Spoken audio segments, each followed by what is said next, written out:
Praise the Lord. கர்த்தருடைய பரிசுத்த நாமம் மகிமைப்படுவதாக. ஏசாயா 60வது அதிகாரம் 1வது வசனம் இப்படி சொல்லப்பட்டிருக்கிறது. எழும்பி பிரகாசி, உன் ஒளி வந்தது, கர்த்தருடைய மகிமை உன்மேல் உதித்தது. ஆமேன், ஆமேன். கிறிஸ்துவுக்குள் பிரியமானவர்களே, வேதம் சொல்கிறது எழும்பி பிரகாசி அப்படின்னு. பாருங்க, நம்முடைய வாழ்க்கையிலும் கர்த்தர் நம்மிடத்திலே விரும்புகிற ஒரு காரியம் என்னன்னு தெரியுமா? எழும்பி பிரகாசிக்க வேண்டும் என்று விரும்புகிறார். எப்படி பிரகாசிக்கணும் பாருங்க. நம்முடைய வாழ்க்கையில நம்ம எல்லாம் தேவன் ஆயத்தமாக நிறுத்தி இருக்கிறார் அல்லவா? நம்முடைய வாழ்க்கையில நாம பிரகாசம் உள்ளவர்களாக இருக்கணும்னு தேவன் நம்மிடத்துல விரும்புகிறார். பிரகாசமற்ற ஒரு வாழ்க்கை வாழ்கிறதுனால எந்த பிரயோஜனமும் இல்லை. ஒரு ஹேண்டில் எடுத்து பாருங்க, ஒரு மெழுகுவர்த்தியை எடுத்து பாருங்க.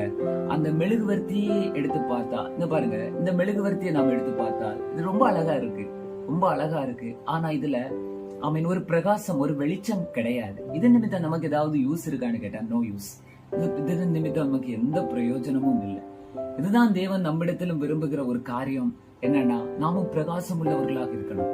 ஆனா அட் டைம் ஒரு மெழுகுவர்த்தியில ஒரு வெளிச்சம் கடந்து வந்தது என்று சொன்னால் எவ்வளவு அழகா இருக்குல்ல? நம்முடைய வாழ்க்கையிலும் கர்த்தர் இதே போலதான் நம்மிடத்திலும் விரும்புகிறாரு. பிரயோஜனம் உள்ளதாய், வெளிச்சம் உள்ளதாய் நாமும் நம்முடைய வாழ்க்கையை வாழ வேண்டும் என்று கர்த்தர் விரும்புகிறார். அதான் வேதம் சொல்கிறது, மகிமை நம்மேல் உதித்தது. வெளிச்சத்தை கர்த்தர் தந்திருக்கிறார். நாம் இருளினுடைய பிள்ளைகள் அல்ல, வெளிச்சத்தினுடைய பிள்ளைகள்.